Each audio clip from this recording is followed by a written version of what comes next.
Hello everyone, মাধ্যমিক cracker ব্যাচের সবাইকে স্বাগতম জানাচ্ছি। তো ইতিমধ্যেই কিন্তু আমরা এই বহির্জাত প্রক্রিয়া ও তাদের দ্বারা সৃষ্ট ভূমিরূপ এই যে অধ্যায়টি রয়েছে ভূগোলের, তার কিন্তু দুটো ভিডিও অলরেডি পোস্ট করে দিয়েছি। তার প্রথম পার্টে আমরা বহির্জাত প্রক্রিয়ার যে ছোটোখাটো যে জিনিসগুলো রয়েছে, অবরোহণ, আরোহণ, নগ্নিভবন, তারপরে তোমার আবহবিকার, পুঞ্জিত ক্ষয়, এই জিনিসগুলো পড়ে নিয়েছি। পাশাপাশি আমাদের যে নদীর কাজ, সেখানে ক্ষয় কাজ, বহন কাজ এবং সঞ্চয় কাজে প্রত্যেকটা জিনিস খুব দুর্দান্তভাবে আমরা অলরেডি পড়ে নিয়েছি। তারপরের ক্লাসে কিন্তু আমরা হিমবাহের কাজ কিন্তু ডিটেলসে পড়ে নিয়েছি। প্রত্যেকটা ক্লাস ওয়ান শট হচ্ছে ঠিক কথা, কিন্তু আমি কিন্তু প্রত্যেকটা জিনিস তোমাদেরকে ডিটেলসেই পড়াচ্ছি। তো আজকেও কিন্তু তার অনথা নয়। আজকে আমরা যেটা পড়বো সেটা হচ্ছে বায়ুর কাজ। এই চ্যাপ্টারের এই ভিডিওটা হচ্ছে সব থেকে লাস্ট টপিক হতে চলেছে তোমাদের বায়ুর কাজ। যেমন যেমন করে আমরা নদী হিমবাহের কাজ কিন্তু খুব সুন্দর করে পড়ে নিয়েছি, তেমনই কিন্তু এই ভিডিওটা হতে চলেছে তোমাদের জন্য দারুণ ভিডিও। আর তোমাদের এই পরীক্ষার মানে মাধ্যমিক 2026-এর জন্য তো এই টপিকটা খুবই গুরুত্বপূর্ণ। পাশাপাশি তোমাদের এমসিকিউ আসে, তোমাদের এসিকিউ আসে, এই জায়গাগুলো থেকে প্রচুর 2 নম্বরের প্রশ্ন হয়। মানে 2 নম্বরের প্রশ্নগুলো বিভিন্ন জায়গা থেকে আসতে পারে, তো সেটাও কিন্তু আমি খুব সুন্দর করে এখানে বুঝিয়ে দেব। তো চলো আজকের ভিডিও তাহলে শুরু করে দিই। আর এটা তো তোমরা জানোই, আমি যেখানে আছি সেখানে যে আমি প্রত্যেকটা জিনিস ভালো করে করে ক্লিয়ার করে দিই, কেন হচ্ছে, কি কারণে হচ্ছে, এর মানে আসল উৎপত্তিটা কোথায়, সেই একইভাবে পুরো শর্ট টেকনিকে পুরো জিনিসটাকে আমি কভার করে দেবো। একদম কথা দিচ্ছি, তুমিও কথা দাও, এই ভিডিওটা সম্পূর্ণ দেখবে, প্রথম থেকে শেষ পর্যন্ত দেখবে, তারপর আমাকে জানাবে কেমন লাগলো। আর ভিডিওটা লাইক করতে কিন্তু একেবারেই ভুলবে না, অবশ্যই ভিডিওটা লাইক করে দাও। আর যদি তুমি এই চ্যানেলটা প্রথম দেখে থাকো তাহলে অবশ্যই চ্যানেলটাকে সাবস্ক্রাইব করে পাশের নোটিফিকেশন বেল বটনটাকে অল করে রেখে দাও। বোঝা গেল? তো চলো শুরু করে দিই আমাদের আজকের ক্লাস। প্রথমে দেখবো আমরা বায়ুর কাজ। এই বায়ুর কাজটা কোথায় হয়, এর উৎপত্তি কোথায়। দেখো, আমরা নদী পড়ে নিয়েছি, আমরা দেখেছি নদীর উৎপত্তি পাহাড় থেকে হয়, এরপর পর্বত থেকে হয়, তারপরে কি হয় আমরা হিমবাহ পড়ে নিয়েছি, সেটারও উৎপত্তি আমরা কিন্তু জেনে গিয়েছি। কিন্তু এই যে বায়ুর কাজ, এই বায়ু যে কাজটা করে না, এটা সর্বাধিক কোথায় করে জানো? মরুভূমি অঞ্চলে। বাবা, মরুভূমি অঞ্চলে কেন বায়ু সর্বাধিক কাজ করে? কারণ বাবা, ওখানে তো বৃষ্টিপাত হয় না, ওইখানে এলাকাটা কি শুষ্ক, আর্দ্র শুষ্ক, পাশাপাশি কি জানো তো, বৃষ্টিহীন, বৃষ্টিপাত একেবারেই হয় না।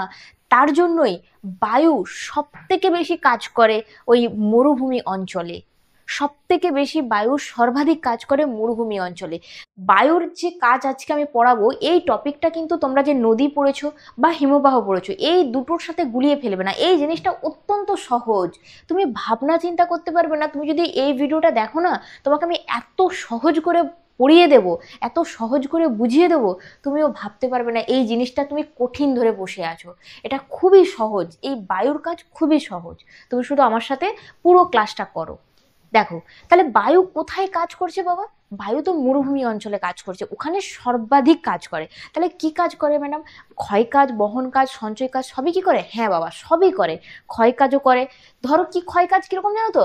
ধরো এখানে বায়ু রয়েছে, উড়িয়ে নিয়ে চলে গেল এখানে, দিয়ে তাহলে কি এখানটা আমার ক্ষয় হয়ে গেল, বায়ু ক্ষয় হয়ে গেল, আর এখানটা আমার কি হয়ে যাচ্ছে বাবা? এখানটা আমার সঞ্চয় কাজ হয়ে যাচ্ছে, কারণ বায়ু এখানে ছিল, উড়ে নিয়ে এসে এখানে বালিয়ার এরকম স্তূপ তৈরি করেছে। ধরো এই যে এটা আমার বালির স্তূপ, বালিয়ারি সৃষ্টি করেছে।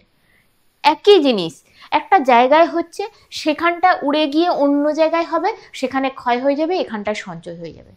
যেমন নদীর ক্ষেত্রে আমরা দেখেছি যে ওর একটা উৎপত্তি রয়েছে, ওটা এক জায়গায় ঘটছে এবং আরেক জায়গায় এসে সেটার সমাপ্তি ঘটছে, সেখানে সঞ্চয় করছে, পর্বতের ঢাল বরাবর আসছে। হ্যাঁ, আসার মাঝখানে বিভিন্ন জায়গায় বিভিন্ন রকম কাজ করছে, তাই তো?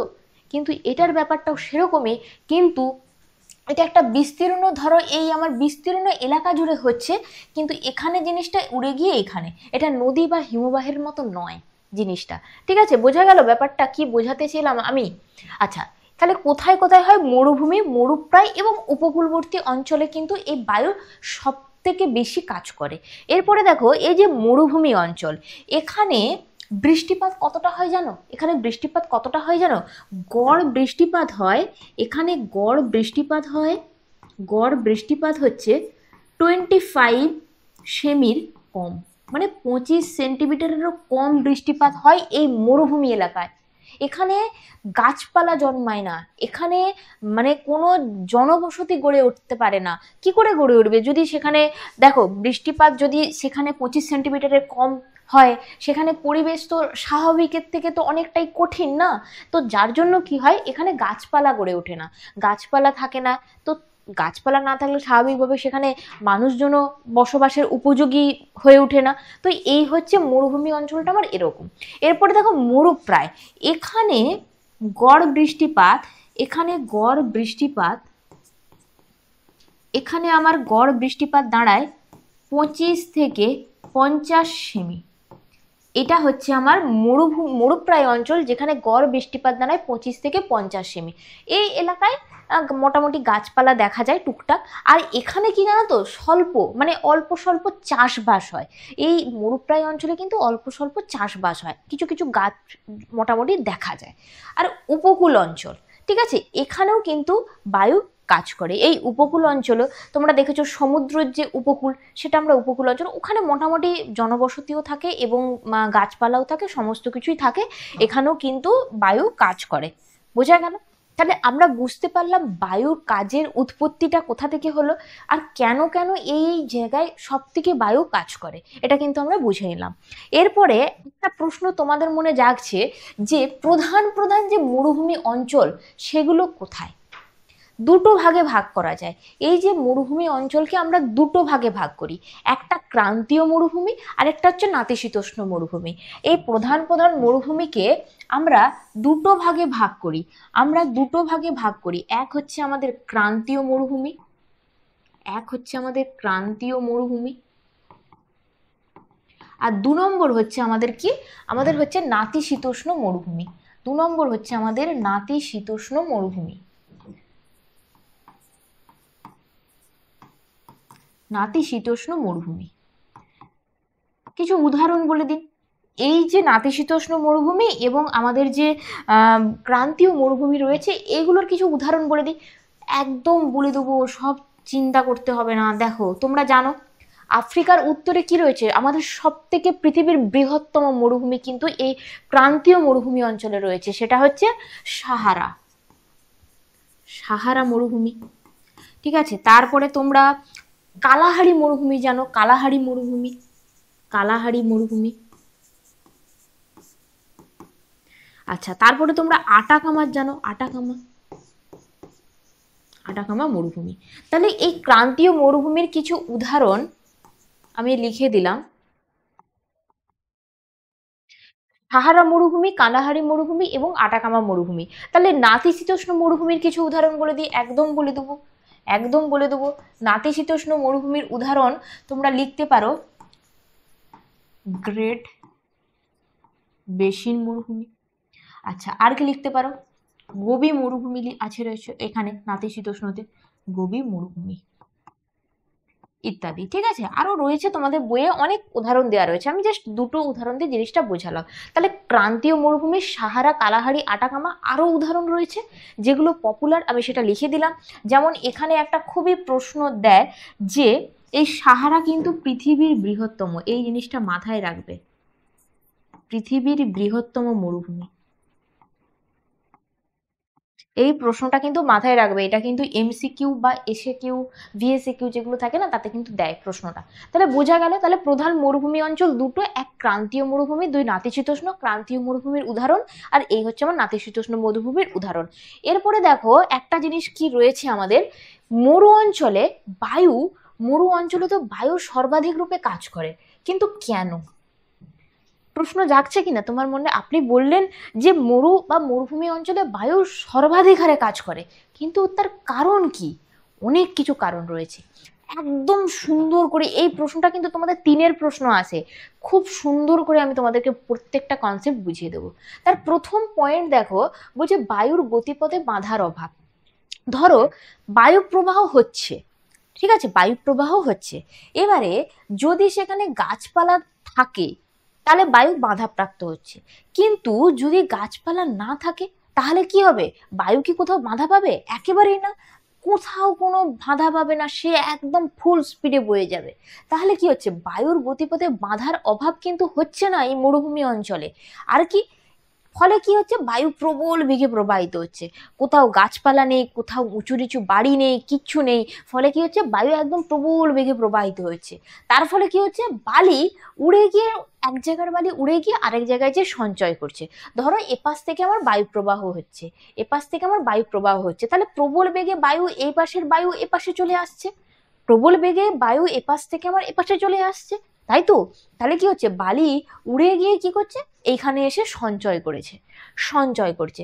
ফলে কি হচ্ছে, ওখানে আমাদের বালিয়াড়ি গঠন হচ্ছে, এখানে আমাদের বালিয়াড়ি গঠন হচ্ছে। বালিয়াড়িটা কি?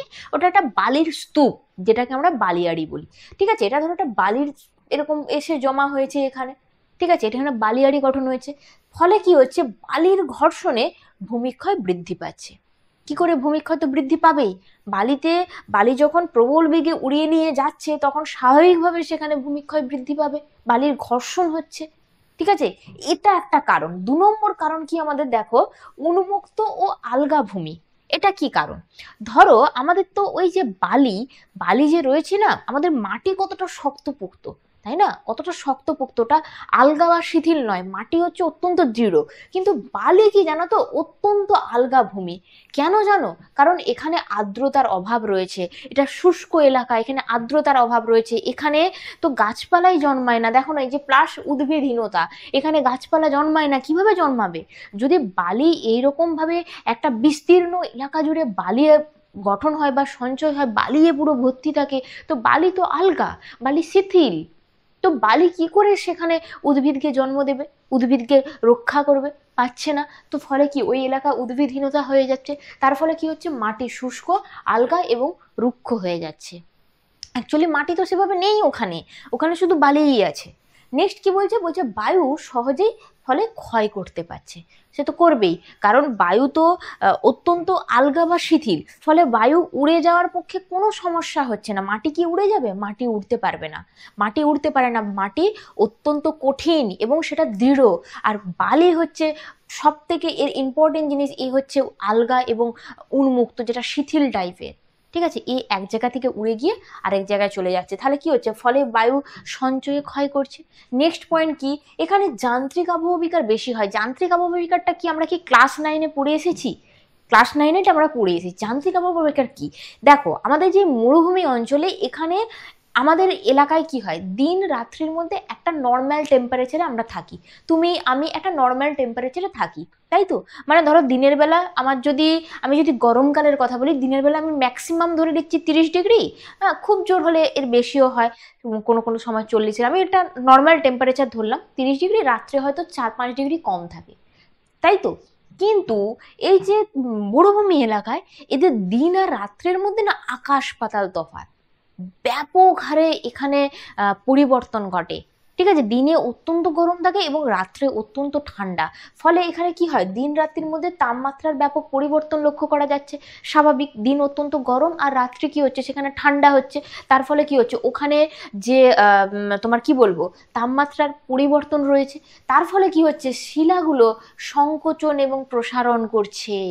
ওখানে যে বড় বড় নুড়িগুলো রয়েছে না, সেগুলো সংকোচন প্রসারণ করছে। কেন করছে? কারণ এই দিন রাত্রির যে তোমার পরিবর্তন, এটা এখানে ব্যাপক হারে হয়। এই যান্ত্রিক আবহবিকারে এখানে সব থেকে বেশি হয় মরুভূমি অঞ্চলে। তারপরে কি বলছে, ফলে শিলা ভেঙে বালিকণা তৈরি হচ্ছে, শিলাগুলো সংকোচন প্রসারণ হচ্ছে, প্রসারণ হয়ে যাচ্ছে যখন, সেটা ফেটে যাচ্ছে। তার ফলে কি, ওই বড় একটা নুড়ি ছিল, ধরো এরকম একটা বড় নুড়ি ছিল, সেটা আমার ভেঙে ভেঙে এরকম এরকম অনেকগুলো, এটার যতগুলো খণ্ড হবে এরকম বিভক্ত হয়েছে। বোঝা গেল? বায়ুর ক্ষয়ে উপাদান বৃদ্ধি করে, ফলে কি হচ্ছে, বায়ুর ক্ষয়ে উপাদান কিন্তু আমরা বৃদ্ধি করছি, বৃদ্ধি পাচ্ছে। নেক্সট দেখো, 4-এর পয়েন্ট বলেছে তীব্র বায়ুপ্রবাহ উপকূলে। তীব্র বায়ুপ্রবাহ উপকূলে, তাহলে উপকূল অঞ্চলে কিন্তু তীব্র হারে বায়ুপ্রবাহ হয়। তুমি যদি যাও, তুমি দীঘায় তো দেখেছো, আমাদের দীঘার সমুদ্র তটে কিন্তু বেশ বালিটালি রয়েছে, ওখানে আমরা বসে দারুণ আরাম করি, দারুণ আরাম করি। ওটাও একটা উপকূল অঞ্চল, ছোটখাটো। তো ওই রকম তীব্র হারে বায়ু প্রবাহ হয় উপকূলে। তার ফলে কি হচ্ছে, ওখানে ঝোড়ো হাওয়া দিচ্ছে। ঝোড়ো হাওয়া দিলে কি হবে, ঝোড়ো হাওয়া দিলে কি হবে, বালির ঢেউ সৃষ্টি হচ্ছে, বালির ঢেউ সৃষ্টি হচ্ছে। দেখো যে ঝোড়ো হাওয়া দিচ্ছে, ফলে বালির ঢেউ সৃষ্টি করছে। তারপর কি করছে, তরঙ্গ উপকূল ক্ষয় করে। তরঙ্গ মানে সেই সমুদ্র, ঠিক আছে, সমুদ্রের যে উপকূল সেখানে ক্ষয় করছে, বালির সঞ্চয়ে বেলাভূমি তৈরি করছে। এবার তুমি বলবে এই বেলাভূমি মানেটা কি? সমুদ্র তটে যে বালির সঞ্চয়ে যে একটা সমুদ্র আর কি বালির যে ভূমি তৈরি হয় সেটাকে আমরা বলি বেলাভূমি। তাহলে কি হচ্ছে, বালির সঞ্চয় সেখানে বেলাভূমি তৈরি করছে। তাহলে এই হচ্ছে মুদ্রা কথা আমার, যে মরু অঞ্চলে বায়ুর প্রধান শক্তি রূপে কেন কাজ করে, তার এই 4টি কারণ রয়েছে। প্রথম কারণ, বায়ুর গতিপথে বাধা, কারণ এখানে কোনো বাধা দেওয়ার কেউ নেই, গোটা ফাঁকা, কোথাও কিচ্ছু নেই। তোমরা তো দেখেছো মরুভূমি, মানে দেখেছো বলতে তোমরা যদি না দেখে থাকো তোমরা মোবাইলে দেখে নিতে পারো, ছবি ডাউনলোড করে বা কোনো ভিডিও দেখে নিতে পারো, ঠিক আছে। আমরা সাধারণত একটা কনসেপ্ট পড়তে গেলে আমরা সেটা জানি, সেটা একটা ইমেজ আমাদের মাথার মধ্যে ক্লিক করে, কিন্তু সেম এখানেও কিন্তু তাই। তাহলে গতিপথে কোনো বাধা দাঁড়াচ্ছে না, উন্মুক্ত এবং আলগা ভূমি, যান্ত্রিক আবহাওয়ার বেশি এবং উপকূল অঞ্চলে যে তীব্র বায়ু প্রবাহ হয়। তাহলে এই হচ্ছে আমার মূল কনসেপ্ট। নেক্সট আমরা যাব যে বায়ুর কাজ। তাহলে আমরা জানবো যে বায়ু তাহলে কিভাবে কাজ করে, মানে কি কি প্রক্রিয়ায় কাজ করে। একই জিনিস, বায়ু কিন্তু আমাদের 3টে প্রক্রিয়ায় কাজ করে। প্রথম প্রক্রিয়া হচ্ছে আমার ক্ষয়, দ্বিতীয় প্রক্রিয়া হচ্ছে আমার বহন, এবং 3 নম্বর প্রক্রিয়া কি আমাদের সঞ্চয়। সঞ্চয় তাহলে কটা প্রক্রিয়ায় কাজ করছে আমাদের? আমাদের 3টে প্রক্রিয়ায় কাজ করছে, 3টি প্রক্রিয়ায় কাজ করছে। 3টে প্রক্রিয়ায় বায়ু কাজ করছে, ক্ষয়, বহন এবং সঞ্চয়। তো প্রথমে আমরা আসছি আমাদের যে কি বলে ক্ষয় কাজের যে পদ্ধতি, এই যে ক্ষয় কাজের পদ্ধতি আমরা সেটা আগে জেনে নিই। প্রথম পয়েন্ট আমাদের অবঘর্ষ রয়েছে। বাবা, অবঘর্ষতে কি হয়? আমরা ইতিমধ্যেই কিন্তু যে নদী বলো, তুমি হিমবাহ পড়ো, সেখানে কিন্তু এই দুটো সম্পর্কে আমাদের কনসেপ্ট অলরেডি ক্লিয়ার রয়েছে। এখানে জাস্ট জিনিসটা কি হচ্ছে আমরা দেখিনি, মানে বায়ুর ক্ষেত্রে আমাদের এই প্রক্রিয়াটা কিভাবে কাজ দিচ্ছে সেটা আমরা দেখব। তো বায়ুর সঙ্গে উড়ে আসা বালি, আমি আগেই বলেছি বায়ু কি হচ্ছে, ঝোড়ো হাওয়াতে প্রচুর বায়ু প্রবাহ হলে সেখানে কি হবে, বায়ু তো উড়বেই। তাহলে উড়ছে, উড়ে আসা বালি কি করছে, পাথর শিলার গায়ে ঘষা খাচ্ছে। তো যখন একসাথে অনেক বালি ঝোড়ো হাওয়ার মতো গতিবেগের মতো সে স্পিডে যাচ্ছে, মানে বাহিত হচ্ছে, তখন কি হচ্ছে, পাথর শিলার গায়ে ঘষা খাচ্ছে, ফলে আঘাত করে সেখানে ক্ষয় করে। স্বাভাবিকভাবেই সেখানে, ধরো না আমার এখানে কি বলবো, এখানে আমার একটা শিলা রয়েছে, এরকম ঝোড়ে বায়ু খুব স্পিডে এদিকে এদিকে যাচ্ছে, সব এদিক দিয়ে বায়ু প্রবাহ হচ্ছে। তো এখানে কি হচ্ছে, এর গায়ে যখন ঘষা পাবে, তো এই জায়গাটা আমার এই যে নুড়িটা এটা তোমার ক্ষয়প্রাপ্ত হবেই, তাই না? এটা তোমার ক্ষয়প্রাপ্ত হবেই, দীর্ঘদিন ধরে কাজ হলে সেটা তো ক্ষয়প্রাপ্ত হবেই। নেক্সট পয়েন্ট কি বলছে, ঘর্ষণ। উড়ন্ত শিলাখণ্ড পরস্পর ধাক্কা খেয়ে ভেঙে বালিকণা পরিণত করে। হ্যাঁ, এগুলো কি হচ্ছে, বড় বড় যখন এই ধরনের, ধরো এই যে আমার শিলাখণ্ড একে অপরের সঙ্গে ঘষা খাচ্ছে, ঘষা খেয়ে একদম ছোট ছোট ছোট ছোট ছোট ছোট ছোট ছোট বালিকণায় পরিণত হয়েছে। এগুলো একে একে অপরের ঠোকাঠুকি খাচ্ছে, ফলে আমাদের ছোট ছোট বালিকণা তৈরি করেছে। পরবর্তী পয়েন্ট কি রয়েছে দেখো, অপসারণ। এটা কি, জলের অভাবে মরুভূমির পলিবালি আলগা এবং শিথিল হয়ে যাচ্ছে। তো আমি আগেই বলেছি, তো ওখানে তো জল একেবারে নেই বললেই চলে, ওখানে অত্যন্ত জলের অভাব রয়েছে। তো জলের অভাবে সেখানে পলি বালি এগুলো তো আলগা শিথিল উন্মুক্ত অবস্থাতেই থাকবে। তো এক্ষেত্রেও তার কিন্তু ব্যতিক্রম হয়নি, তো আলগা এবং শিথিল অবস্থায় আছে। ফলে কি হচ্ছে, পলিকে প্রবল বায়ু উড়িয়ে নিয়ে যাচ্ছে। এই পলিগুলোকে কি করছে, ধরো এই যে আলগা উন্মুক্ত হয়ে রয়েছে, এগুলোকে ঝোড়ো বায়ু প্রবাহ এদিক দিয়ে হচ্ছে, তো উড়িয়ে নিয়ে গিয়ে আবার এখানে সঞ্চয় করাবে, প্রবল বায়ু উড়িয়ে নিয়েছে। ফলে ওই এলাকাটায় কি হচ্ছে, নিচু গর্তের সৃষ্টি হচ্ছে। এখান থেকে বায়ু যদি প্রবাহ করে এদিক দিয়ে উড়ে গিয়ে যদি এখানে জমা করে, তো স্বাভাবিকভাবেই এখানটা আমার কি হচ্ছে, একটা এরকম গর্ত সৃষ্টি হয়ে যাচ্ছে। এটা আমার গর্ত সৃষ্টি হয়েছে, এটাই আমার অপসারণ প্রক্রিয়া। তাহলে ক্ষয় কাজ করে 3টে প্রক্রিয়ায়, একটা হচ্ছে অবঘর্ষ, ঘর্ষণ এবং করে অপসারণ। খুব সুন্দর করে আমরা বুঝে গেছি যে এই 3টে জিনিস কি এবং কিভাবে কাজ করে। এরপরে আমরা দেখব যে আমাদের বায়ুর বহন কাজ পদ্ধতিটা কি রয়েছে। বায়ুর বহন কাজ পদ্ধতিটা আমাদের কি রয়েছে। প্রথম প্রক্রিয়া ভাসমান প্রক্রিয়া। এটা কি, ভেসে ভেসে যাওয়া। প্রক্রিয়াটার নাম তো শুনতে পাচ্ছ যে ভাসমান, মানে ভেসে ভেসে যাবে, একদিকের বায়ু অন্যদিকে স্থানান্তরিত হবে, তার সাথে সাথে যে সূক্ষ্ম ধূলিকণা সেগুলো এক স্থান থেকে অন্য স্থানে স্থানান্তরিত হবে, এটাই মোদ্দা কথা, ভেসে ভেসে যাওয়া। তুমি ধরে নাও কি ভেসে ভেসে যাবে, আমরা এখন কি পড়ছি, বায়ু পড়ছে তো স্বাভাবিকভাবে কি বায়ু যাবে, এক স্থান থেকে অন্য স্থানে ভেসে যাবে, স্থানান্তরিত হবে, সেটাকে আমরা বলছি ভাসমান প্রক্রিয়া। 2 নম্বর পয়েন্ট দেখো, লম্ফদান। এখানে কি হয়, মাঝারি আকারের যে নুড়ি শিলাভূমি সেগুলো ধাক্কা খেয়ে লাফিয়ে লাফিয়ে এগিয়ে যায়। মানে কিরকম বলো তো জিনিসটা, এই ধরো মানে এই হচ্ছে আমার নুড়ি, এরা নিজেরা নিজেরা ধাক্কা খেলো দিয়ে এখানে চলে গেল, আবার একটা ধরো একসাথে ধাক্কা খেলো, ধাক্কা খেয়ে আবার এখানে চলে এলো, এইরকম মানে ধাক্কা খেয়ে খেয়ে এরা লাফিয়ে লাফিয়ে যায়। আর এরা কি হচ্ছে, এক স্থান থেকে অন্য স্থানে, এই যে এখানে রয়েছে এখানেই চলে গেল, এখানে চলে গেল, তার মানে এক স্থান থেকে অন্য স্থানে যাচ্ছে। নেক্সট দেখো, এখানে কি বলছে, গড়ানো প্রক্রিয়া। বড় আকারের নুড়িগুলো এখানে কি করে, ভূমির সাথে গড়িয়ে গড়িয়ে যায়। মানে জিনিসটা হচ্ছে, ধরো এই আমার একটা বড় নুড়ি, ঠিক আছে, এই কিভাবে এই রকম জায়গায় গড়ি গড়ি গড়ি গড়ি চলে গেল, ঠিক আছে, গড়ি গড়ি যায়, বায়ু প্রবাহের ফলে ওখানে ভূমির সাথে গড়ি গড়িয়ে যায়। এটাই হচ্ছে এই তিনটে প্রক্রিয়া, বহন প্রক্রিয়া। নেক্সট রয়েছে আমাদের সঞ্চয় কার্যের প্রক্রিয়া। এটা কি আমরা একটু দেখে নিই। বায়ুর যে এই যে বাহিত হচ্ছে, এর সাথে সাথে সঞ্চয় কার্য কখন হবে, সঞ্চয় কাজ কোন টাইমটাই হবে তোমার কি মনে হচ্ছে? ধরো এখানে আমি বায়ু প্রবাহ হয়েছে, এখানে আমার কিছু বালি ছিল, এ কি করেছে, এখানে চলে আসছে, এখানে আসার পরে সে সঞ্চয় ফেলছে, যদি স্পিডটা তার এখানে এসে তার কমে যাচ্ছে, এই দিকে এসে তার স্পিডটা কমে যাচ্ছে, যদি তার স্পিড এখনো হতো তাহলে সে আরো দূরে যেয়ে পড়তো, আরো দূরে গিয়ে পড়তো, এখানে পড়তো না, এখানে পড়তো না, তাহলে স্পিড যদি তার অনেক বেশি হয় তাহলে সে অনেক দূরে যাবে, তার স্পিড যদি কম থাকে তাহলে কমে। তাহলে আমি বলতে পারি যে বায়ুর সাথে বাহিত পদার্থ তখনই সঞ্চিত হয় যখন বায়ুর গতিবেগ কমে যায়। তাই তো, বুঝতে পারলে কিনা জিনিসটা, বুঝতে পারলে কিনা? নেক্সট কি বলছে, বলছে উচ্চভূমি গাছপালাতে যদি বাধা পায়, হ্যাঁ, যদি ধরো এখান থেকে আমার বায়ুগুলো যা সঞ্চিত হবে এখানে, যদি মাঝখানে এরকম একটা ধরো কিছু উচ্চভূমি বা টিলা বা যা হোক কিছু রয়ে গেল, তাহলে ও এখানে এসে বাধা পাবে, তো বায়ু এখানে এসে এই টিলায় এসে তো বাধা পাবে, তাই না? তাহলে সে কি করে যাবে, তাহলে তখন এখানেই ওকে সঞ্চয় করতে হবে, এখানেই ওকে সঞ্চয় করতে হবে। ক্লিয়ার? নেক্সট কি বলছে, বলছে আর যদি বৃষ্টি হয়, স্বাভাবিক বৃষ্টি হলে তো সঞ্চয় সেখানেই হবে। বোঝা গেল?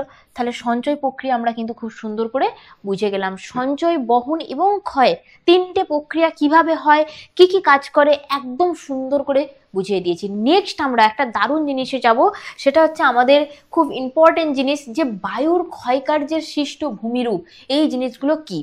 প্রথমে রয়েছে অপসারণ শ্রেষ্ঠ গর্ত। এটা বাবা কিরকম আপনি আমাকে একটু বুঝিয়ে বলে দিন। দেখো, এই হচ্ছে আমার এলাকা, ধরো বায়ু কি করছে, এখানটায় গর্ত করে দিয়ে সে আবার বায়ু প্রবাহ ধরো এই পাশ দিয়ে আমার হচ্ছে, ঠিক আছে, এই ধরো আমার সমতল ভূমি, এবং বায়ু কি করেছে, এই যে এই জায়গাটা বায়ু গর্ত করে দিয়ে আবার চলে গেছে, এই জায়গায় যে গর্ত সৃষ্টি করেছে না, এইটার নাম হচ্ছে আমার অপসারণ সৃষ্ট গর্ত। এই গর্তটার নাম হচ্ছে আমার অপসারণ সৃষ্ট গর্ত, অপসারণ সৃষ্ট গর্ত, ঠিক আছে, এই গর্তটার নামই হচ্ছে অপসারণ সৃষ্ট গর্ত। চলে আসো একবার দেখে নাও কি বলছে। প্রবল বেগে বায়ু প্রবাহে বালির স্তর অপসারিত হয়ে কোনো কোনো স্থানে গর্ত বা অবনমিত অঞ্চল সৃষ্টি করে, এটাকেই বলা হচ্ছে অপবাহন সৃষ্ট গর্ত বা ব্লো আউট। তোমাকে এটার ইংরেজি নাম এইভাবেও দিতে পারে, তোমাকে ইংরেজি নাম তোমাকে এইভাবেও দিতে পারে, ব্লো আউট কি, ঠিক আছে। তাই এই নামগুলো কিন্তু পড়ে রাখবে তোমরা। বোঝা গেল? তাহলে বোঝা গেল অপসারণ সৃষ্ট গর্তটা কি, বায়ু প্রবাহ কি হচ্ছে, কোনো একটা অঞ্চলকে ক্ষয় করে দিয়ে চলে যাচ্ছে, তো এই অঞ্চলে যে বালি ছিল ভেতর দিকে ঢুকে গেছে, এরকম হয়ে গেছে জিনিসটা, সেই জায়গাতে উড়ে নিয়ে চলে গেলে সেখানে তো একটা গর্ত সৃষ্টি হবেই, সেই গর্তটার নামই হচ্ছে আমাদের অপসারণ সৃষ্ট গর্ত। পরবর্তী পয়েন্ট দেখো, গৌড়। এখানে আমরা নদীর ক্ষেত্রে কিন্তু অলরেডি নদী বলো হিমবাহ বলো, এখানে কিন্তু আমরা একটা কঠিন শিলা এবং কোমল শিলার গল্প কিন্তু জানি, জানি তো সবাই, এক্ষেত্রেও তার কিন্তু ব্যতিক্রম নয়, এইখানেও কিন্তু আমার একটা কঠিন শিলা কোমল শিলা রয়েছে। চলে আসো ব্যাপারটা কিরকম। ধরো আমার এই একটা বালির একটা স্তূপ রয়েছে, এই ধরে নাও এই হচ্ছে আমার বালির স্তূপ, এখানে আমার কঠিন শিলা, এখানে কোমল শিলা, তারপরে ধরো আমার কঠিন শিলা রয়েছে, এখানটা আমার কঠিন শিলা রয়েছে। নেক্সট কি রয়েছে, নেক্সট আবার হচ্ছে কি আমার তোমার কি বলে কোমল শিলা, এবং এখানে আমার হচ্ছে কঠিন শিলা। চলো একটু লিখে দিই, এটা হচ্ছে আমার কি কঠিন, এটা হচ্ছে আমার কি, এটা হচ্ছে আমার কোমল, এটা হচ্ছে আমার কঠিন এবং এটা হচ্ছে আমার কোমল। পর্যায়ক্রমে অবস্থান করছে কিছু শিলা, হ্যাঁ, কঠিন শিলা এবং কোমল শিলা এরা কি করছে, পর্যায়ক্রমে অবস্থান করছে। তার ফলে কি হয়, আমরা সবসময় জানি যে কঠিন শিলা অপেক্ষা কোমল শিলা কিন্তু অধিক ক্ষয় করে। আমরা সব সময়, সেটা নদীর বলো সেটা হিমবাহ বলো, অলরেডি আমরা কিন্তু পড়ে এসেছি। এখানেও সেম জিনিস, কঠিন শিলা অপেক্ষা কোমল শিলা ক্ষয় করে। ক্ষয় করে তাহলে কি করছে, এই হচ্ছে আবার নর্মাল ভূমিরূপ। তাহলে ক্ষয় তো করছে বাবা, ক্ষয় করে কিরকম করছে জিনিসটা দেখো, কিরকম করছে জিনিসটা দেখো।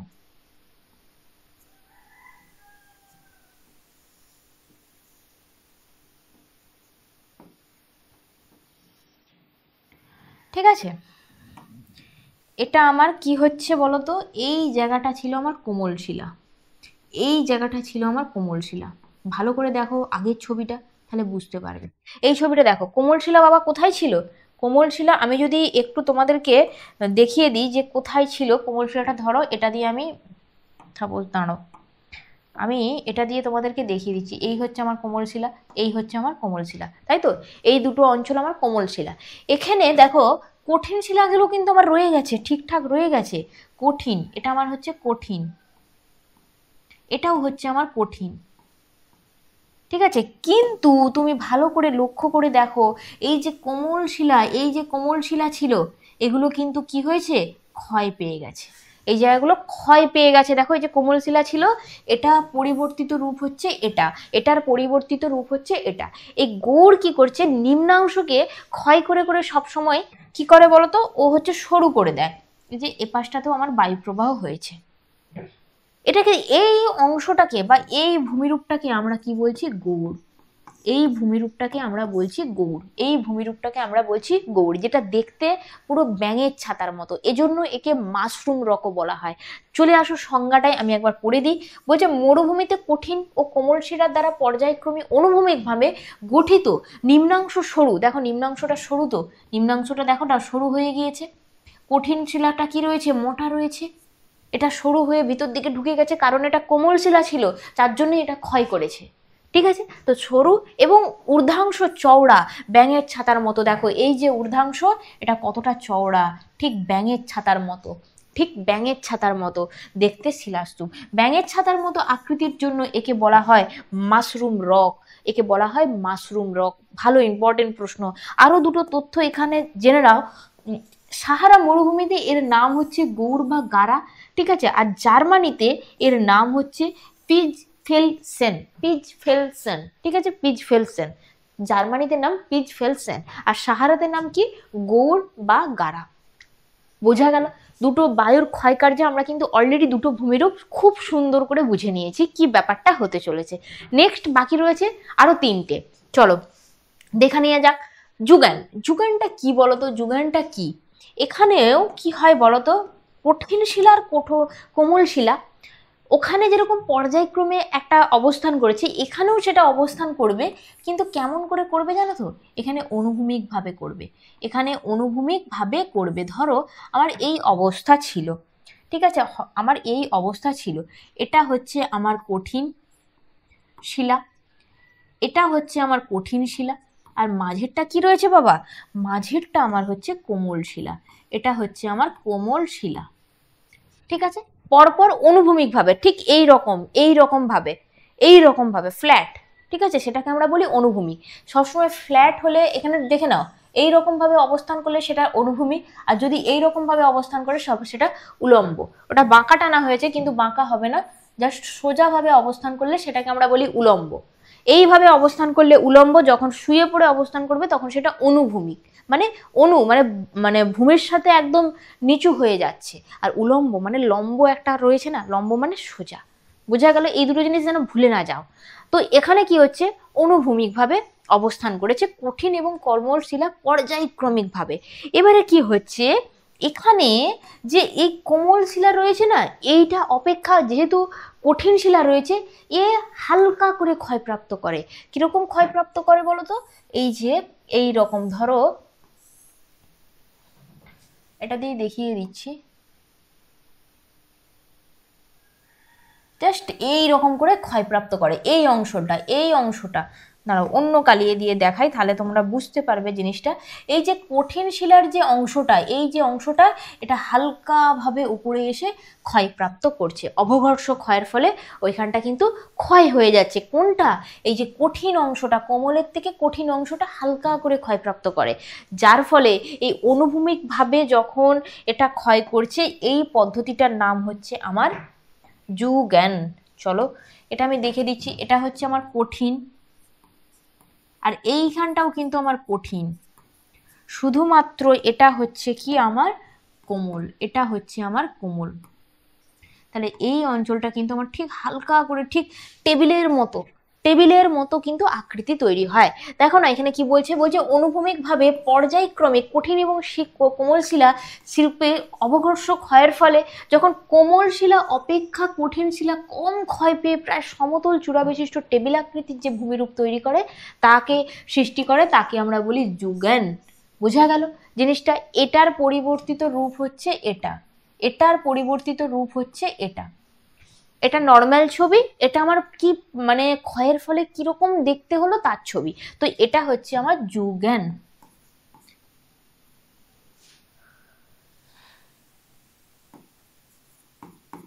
এটা হচ্ছে আমার যুগ্যান। আবার এটাকে কিন্তু জিউজ্ঞান এটাও বলে, ঠিক আছে? বানানটা আমি লিখে দিচ্ছি, জিউজ্ঞান এটাও বলে, ঠিক আছে? এটাও কিন্তু বলে,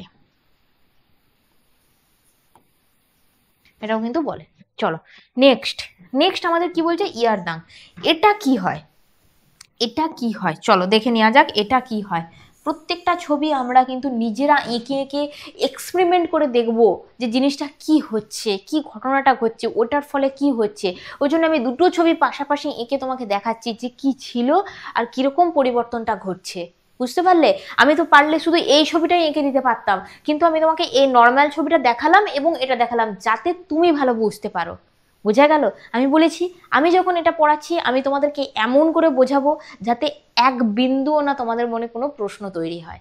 এর আগেও প্রত্যেকটা টপিক এই একইভাবে ক্লিয়ার করেছি আর এখনো করব। তাই অবশ্যই কিন্তু ভিডিওটা যদি তোমার লাইক না করো তাহলে কিন্তু আমার তো মাইন্ড ঠিক থাকবে না। তোমরা অবশ্যই কিন্তু ভিডিওটা লাইক করে দিও। তোমরা তোমাদের যে ফিলিংস, তোমরা কতটা কি বুঝতে পারছো, কতটা ক্লিয়ার হচ্ছে সেটা আমাকে কমেন্ট বক্সে কমেন্ট করে জানিয়ে দিও, তাহলে আমি বুঝতে পারবো যে তোমরা ঠিকঠাকভাবে বুঝতে পেরেছো কিনা। তবে আমার মনে কিন্তু আরও কৌতূহল জাগবে যে না এরপরে এই ভারতটা পড়িয়ে দিতে হবে, এটার পরে আমাকে মানচিত্রটা পড়িয়ে দিতে হবে, সেটা জাগবে। তাই তোমাদের কমেন্টের উপর ভিত্তি করছে পরবর্তী টপিক আমাদের কি হতে চলেছে। তোমরা এই টপিকটা কতটা ভালো বুঝেছো, এই চ্যাপ্টারটা কতটা ভালো বুঝেছো সেটাও কিন্তু আমাকে জানিয়ে দিও। চলো অনেকটা কথা বলে নিলাম, তো চলে আসো ইয়ারদাংটা। ইয়ারদাংটা কিরকম রয়েছে, তাহলে এটা আমি অনুভূমিকভাবে বুঝলাম। ইয়ারদাংটা কিরকম হয়, এই উলম্বভাবে হয় কিরকম, চলুন দেখে নেওয়া যাক। চলো চলো এই রকম করে জাস্ট অবস্থান করতে থাকে কঠিন শিলা এবং কোমল শিলা।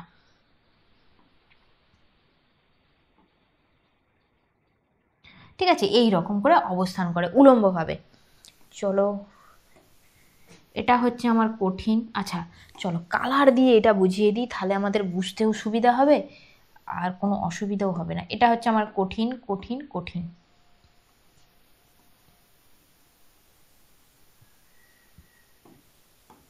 এটা হচ্ছে আমার কোমল, এটা হচ্ছে আমার কোমল। তাহলে আমি এখানে নোট ডাউন করে দিই। এটা হচ্ছে আমার কোমল কালার আর সবুজটা হচ্ছে আমার কঠিন কালার, কঠিন, আর এটা কোমল। লালটা হচ্ছে কোমল আর সবুজ কালারটা হচ্ছে আমাদের কঠিন কালার। এখানে কি হয়, উলম্বভাবে শিলাগুলো মানে উলম্বভাবে অবস্থান করে শিলাগুলো পর্যায়ক্রমিকভাবে, মানে কঠিন কোমল এরকম পর্যায়ক্রমিকভাবে উলম্বভাবে অবস্থান করে। এখানে কি হয়, এই কঠিন শিলা অপেক্ষা এই যে কোমল শিলা নয়, এরা ক্ষয়প্রাপ্ত করে দেয়। ক্ষয়প্রাপ্ত করে দিয়ে কি হয়, এরা ভিতর দিকে ঢুকে যাচ্ছে, এই যে অঞ্চলটা এটা ভিতর দিকে ঢুকে যাচ্ছে, ফলে এই দুটো কি হচ্ছে, লম্বা দাঁড় হয়ে দাঁড়িয়ে আছে, লম্বা দাঁড় হয়ে দাঁড়িয়ে আছে। মানে জিনিসটা কিরকম হবে বলো তো? চলো একটা ছবি দিই, ছবি দিয়ে আমি এটা বুঝিয়ে দিচ্ছি কিরকম জিনিসটা হয়ে যায়। এই আমার অংশ,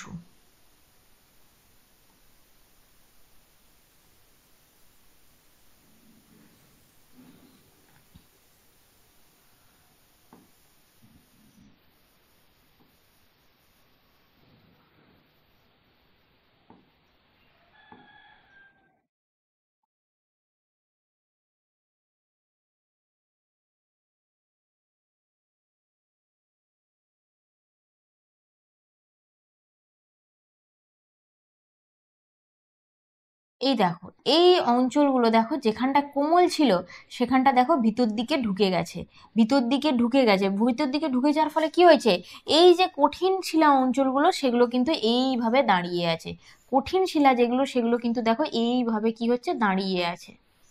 ঠিক আছে, এইভাবে দাঁড়িয়ে আছে, এই ভিতর দিকে যে ঢুকে গেছে এটাই হচ্ছে আমাদের কি বলতো, এটাই হচ্ছে আমাদের ইয়ারদাং। বুঝে গেল? চলে আসো আমরা একবার সংজ্ঞাটা দেখে নিই কি রয়েছে। বলছে উলম্ব ভাবে, একদম তাই, আমিও সেটাই বললাম, উলম্ব ভাবে এবং পর্যায়ক্রমিক ভাবে অবস্থান করবে। এই যে আমার এটা কঠিন শিলা, এটা কোমল শিলা, এটা কঠিন শিলা, এটা কোমল শিলা, এটা কঠিন শিলা, এখানেও সেম, এটা আমার কঠিন শিলা, এটা কোমল শিলা, কোমল শিলা বলেই না এটা ক্ষয়প্রাপ্ত হয়েছে, এটা কঠিন, দেখো এ কিন্তু ক্ষয় হয়নি, এবং এটা কোমল, এটা কিন্তু ক্ষয় হয়ে গিয়েছে, এটা আবার রয়েছে আমাদের কঠিন, এটা রয়েছে আবার কোমল, তাহলে কোমল শিলাগুলো আমার ক্ষয়প্রাপ্ত হচ্ছে। তাহলে কি বলছে, শিলা, কোমল শিলা গঠিত শিলাস্তূপে অবঘর্ষ ক্ষয়ের ফলে কঠিন শিলা কম ক্ষয় হয়ে, কঠিন শিলা কম ক্ষয় হচ্ছে, কঠিন শিলা অতটাও ক্ষয় হচ্ছে না, অল্প ক্ষয় হয়েছে, তো কঠিন শিলা কম ক্ষয় হয়ে খাড়া, রৈখিক আকারে খাড়া দেওয়ালযুক্ত ভূমি গঠন করে এবং কঠিন শিলার মধ্যবর্তী নরম শিলাস্তর বেশি ক্ষয় হয়ে সুরলোকে আকারে অবস্থান করে। এইটাই বলছে কঠিন শিলা গঠিত মোড়কের ঝুঁটির ন্যায় আকৃতি বিশিষ্ট এই ভূমিরূপ হচ্ছে ইয়ারদাং।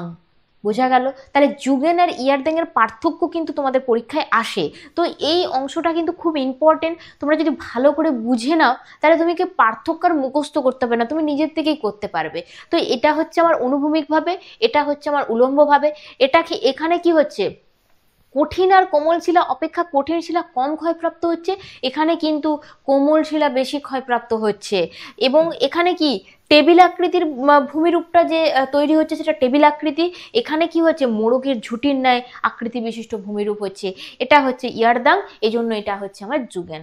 বোঝা গেল? এবং তোমরা নিচে যদি পার্থক্যতে দুটো ছবি এঁকে দাও এটা কিন্তু খুবই ভালো। আগের ভিডিওতে কোনো সম্ভবত নদী হতে পারে কিংবা হিমবাহ হতে পারে, কেউ একজন ওই ভিডিওতে কমেন্ট করেছো যে কোন কোন ছবিগুলো আঁকবো। বাবু, প্রত্যেকটা ছবি আঁকতে হবে, তুমি যখন ভূমিরূপ ব্যাখ্যা করবে না তোমাকে প্রত্যেকটা ছবি দিয়ে দিয়ে ব্যাখ্যা করতে হবে। বোঝা গেল? তোমাদের এমনিতে এতগুলো ভূমিরূপ আসে না, তোমাকে হয়তো বলতে পারে যে বায়ুর ক্ষয়কার্যে সৃষ্ট 3টি ভূমিরূপ চিত্রসহ আলোচনা করো, তো চিত্র তোমাকে আবশ্যক, তোমাকে চিত্র প্র্যাকটিস করতে হবে, এগুলো ডিপেন্ড করছে চিত্রর উপরেই। বোঝা গেল? এগুলো ডিপেন্ড করছে চিত্রর উপরে, তোমাকে এই জিনিসগুলো বুঝতে হবে এবং বারবার ড্রয়িং প্র্যাকটিস করতে হবে। ভূগোলটা বেশিরভাগটাই ড্রয়িং এর উপর দাঁড়িয়ে রয়েছে, তো এই জায়গাগুলো তোমাদের ছবি আঁকাটা কিন্তু অবশ্যই প্র্যাকটিস করতে হবে। কেউ একজন কমেন্ট করেছিল, আমি ভেবেছিলাম পরের দিন ভিডিওতে এটা বলে দেব, তো আজকে আমি এই জন্য সেটা বলে দিলাম, এটা আঁকতে আঁকতে আমার মনে পড়ে গেল কমেন্টটা, সেজন্য আমি বলে দিলাম। চলো নেক্সট আসছি আমরা পরবর্তী একটা পয়েন্ট রয়েছে পেডিপ্লেন ও ইনসিলবার্চ। অ্যাকচুয়ালি পেডিপ্লেন ইনসিলবার্চ হচ্ছে মেন পয়েন্ট, এটা হচ্ছে আমাদের মেন পয়েন্ট, এর সাথেই রয়েছে পেডিপ্লেন। এই পেডিপ্লেন অঞ্চলে, পেডিপ্লেন বলে একটা অঞ্চল রয়েছে, বায়ু যে কার্য যেখানে হয়, মরুভূমিতে একটা অঞ্চল রয়েছে, সেখানে কিছু অনুচ্চ টিলা দেখা যায়, সেটাকে আমরা বলি ইনসিলবার্চ। এজন্য এটা আমি পেডিপ্লেন ও ইনসিলবার্চ লিখেছি। চলে আসো এটা কি বলছে।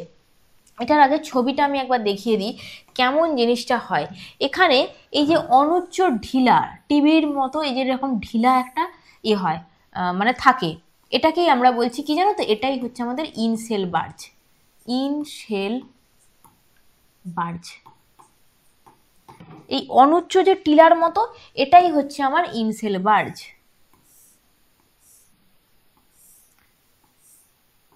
ঠিক আছে, এটা হচ্ছে আমার ইনসেলবার্চ। চলো এখানে একবার দেখে নাও সংজ্ঞাটা বা এর ডেফিনেশনটা আমাদের কি রয়েছে। বলছে মরুভূমি এবং মরুপ্রায় অঞ্চলে কোনো উচ্চভূমি থাকলে, স্বাভাবিক সেখানে উচ্চভূমি কিন্তু থাকবেই, কোনো মরুভূমি বলো বা সেটা মরুপ্রায় অঞ্চল বলো, সেখানে কিন্তু উচ্চভূমি তোমার থাকবেই। সেখানে উচ্চভূমি থাকলে দীর্ঘকাল ধরে কি হচ্ছে, বায়ু এবং জলধারার মিলিত কার্যে তা ধীরে ধীরে মৃদু ঢালু সমতল ভূমিতে পরিণত হচ্ছে। তাহলে বায়ু এবং জলধারার মিলিত কার্যের ফলে সেটা কিন্তু সমতল ভূমিতে পরিণত হচ্ছে। এই ভূমি মরু সমপ্রায় ভূমি নামে পরিচিত, সেই ভূমিটাকে আমরা বলছি মরুর সমপ্রায় ভূমি। যেই ভূমিকে এলসি লাভান বলেছেন প্যানফ্যান, এলসি কিং বলছে পেডিপ্লেন বলে উল্লেখ করেছেন। তাহলে এই যে পেরিপ্লেন কোথা থেকে এলো বোঝা গেল। এই যে মরু সমপ্রায় ভূমিরই আরেক নাম হচ্ছে পেরিপ্লেন, যেটা বিভিন্ন জন বিভিন্নভাবে নামকরণ করেছেন। তারপরে কি বলছে দেখো, এই পেরিপ্লেন অঞ্চলে কঠিন শিলা গঠিত কিছু অনুচ্চ পাহাড় বা টিলা অবশিষ্টাংশ হিসেবে থেকে যায়। এই অনুচ্চ টিলা বা পাহাড়গুলিকে বর্নহার্ড, বর্নহার্ড নামকরণ করেন ইনসেলবার্জ। ক্লিয়ার? ইনসেলবার্জটা কি, কোথা থেকে এলো? তাহলে পেরিপ্লেন অঞ্চলে যে অনুচ্চ টিলা থাকে সেই অনুচ্চ টিলাকে কিন্তু বলা হয় ইনসেলবার্জ। এই ইনসেলবার্জের নামকরণ কে করেছেন? বর্নহার্ড। তারপরে দেখো, ইনসেলবার্জ একটা দ্বীপ শৈল। দীর্ঘকাল ধরে ক্ষয়ের ফলে ইনসেলবার্জ ক্ষয়প্রাপ্ত হয়ে ছোট হলে তাকে টর বলা হয়। এমসিকিউ এই প্রশ্নটা খুব দেয়, এই প্রশ্নটা খুব দেয়, আমি ওই জন্যই এটা এর সাথে আমি ইনক্লুড করে দিয়েছি। তারপরে দেখো, ইনসেলবার্জ ক্ষয় হয়ে গম্বুজের ন্যায় ঢিবিতে পরিণত হলে তাকে বলা হয় বর্নহার্ড, এটাও কিন্তু এমসিকিউতে দেয়। এবং এই গভীর আবহ বিকারের ফলে যখন পাথরখণ্ড স্তূপে পরিণত হয় তখন তাকে বলা হয় ক্যাসেল কপিজ। এগুলো এমসিকিউ এ দেয়। এই অংশ থেকে এমসিকিউ এর যে প্রশ্নগুলো আসে না, সেগুলো আমি ওই জন্য ইনক্লুড করে দিয়েছি।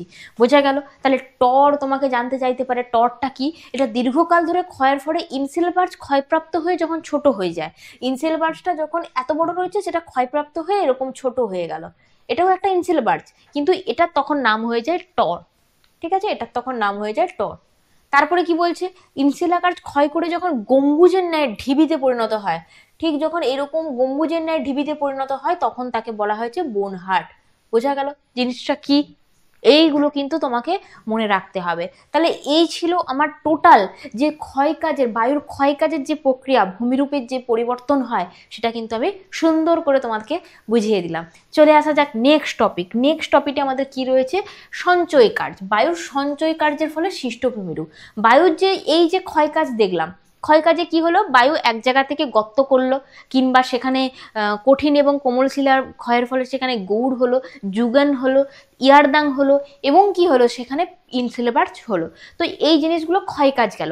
ক্ষয় তো আমরা বুঝাই না, এবার সঞ্চয় কার্যে কি হবে? কোথাও যে সঞ্চয় করবে, সেই জিনিসগুলো কোথাও গিয়ে মানে বেশি বেশি বালিয়াড়ি স্তূপ তৈরি করবে, সেটার আবার বিভিন্ন আকৃতি রয়েছে, যার বিভিন্ন নামকরণ রয়েছে, তাই তো? তো এই হচ্ছে আমার সঞ্চয় কার্যে ভূমিরূপ। এটা দুটো প্রসেসে হয়। প্রথম হচ্ছে বালিয়াড়ি, আরেকটা হয় লোয়ের সমভূমি। এই বালিয়াড়িকে আবার দুটো ভাগে ভাগ করা যায়। প্রথমে দেখে নিই বালিয়াড়ি জিনিসটা কি।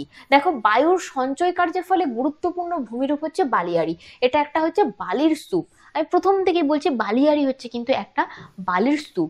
মানে বালি এক জায়গায় গিয়ে যখন আরেক জায়গায় বিভিন্নভাবে এরকম ধরো সঞ্চয় করেছে, এখানে এসে আমার বালি খুব সূক্ষ্ম সূক্ষ্ম বালিকণা, পলি বালি মিশ্রিত, এখানে এসে আমার সঞ্চয় করেছে। এটাই বালির যে স্তূপ, এটাই হচ্ছে আমার বালিয়াড়ি। ঠিক আছে, এটাই হচ্ছে আমার বালিয়াড়ি। চলে আসো, প্রথম পয়েন্টে আমাদের কি রয়েছে? বলছি তির্যক বালিয়াড়ি বা বারখান। এটা কিরকম? এটা খানিকটা দেখতে হয়, এখানে বায়ুর যখন ক্ষয় হয়ে যায়, এখানে ক্ষয় হয়ে যাওয়ার পরে এখানে বায়ুর আকৃতিটা হয়ে যায় সঞ্চয় কার্যের ফলে অর্ধচন্দ্রাকৃতি। মানে কিরকম জিনিসটা হবে বলতো? ঠিক এই রকম, ঠিক এই রকম জিনিসটা হবে, এই রকম জিনিসটা দেখতে হবে, বুঝতে পারছো? ঠিক এই রকম জিনিসটা দেখতে আমার হবে, এই রকম জিনিসটা আমার দেখতে হবে, অর্ধচন্দ্রাকৃতি। এটা দেখো বলছে বায়ু প্রবাহের ফলে, সরি চলো, বায়ু প্রবাহের ফলে পথের সাথে আড়াআড়িভাবে অবস্থিত অর্ধচন্দ্রাকার বালিয়াড়িগুলিকে বলা হয় বারখান, বলা হয় বারখান। মরুভূমির যে অঞ্চলে বায়ু একমুখী, সেখানে কিন্তু এই বারখান গঠিত হয়। এটা হচ্ছে আমার অর্ধচন্দ্রাকৃতি। এবং এর কিছু বৈশিষ্ট্য রয়েছে। দেখো, প্রথম বৈশিষ্ট্য, বারখানের দৈর্ঘ্য এবং প্রস্থ প্রায় সমান। একদমই তাই, দেখো দৈর্ঘ্য প্রস্থ প্রায় কিন্তু সমান রয়েছে। এর সম্মুখভাগ উত্তল এবং পিছনের অংশ অবতল। মানে এটা হচ্ছে আমার উত্তল, এটা হচ্ছে আমার উত্তল, আর এই অংশটা হচ্ছে আমার অবতল, অবতল। এটা হচ্ছে আমার সম্মুখ অংশ, এটা হচ্ছে আমার পিছনের দিকের অংশ। বলছে বারখান ক্ষুদ্র ও বৃহৎ উভয় আকার হতে পারে, মানে ছোট আর বড় দুটোই কিন্তু হতে পারে। তারপরে কি বলছে? বারখানের দুই কিনারায় অর্ধচন্দ্রাকার দুটি শিঙের মতো শিরা থাকে। একদম তাই, দেখো এই যে শিঙের মতো, এই যে শিঙের মতো বেরিয়ে আছে, ঠিক আছে, এই যে শিঙের মতো বেরিয়ে আছে, এটা কিন্তু হচ্ছে আমার শিঙের মতো যে দেখতে হয় সেটা। তারপরে কি বলছে, এর প্রতিবাদ অংশ মৃদু ঢালু এবং অনুবাদ অংশ খাড়া হয়।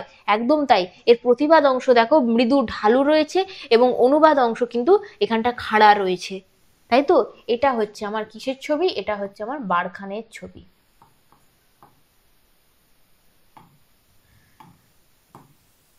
এটা হচ্ছে আমার বারখান।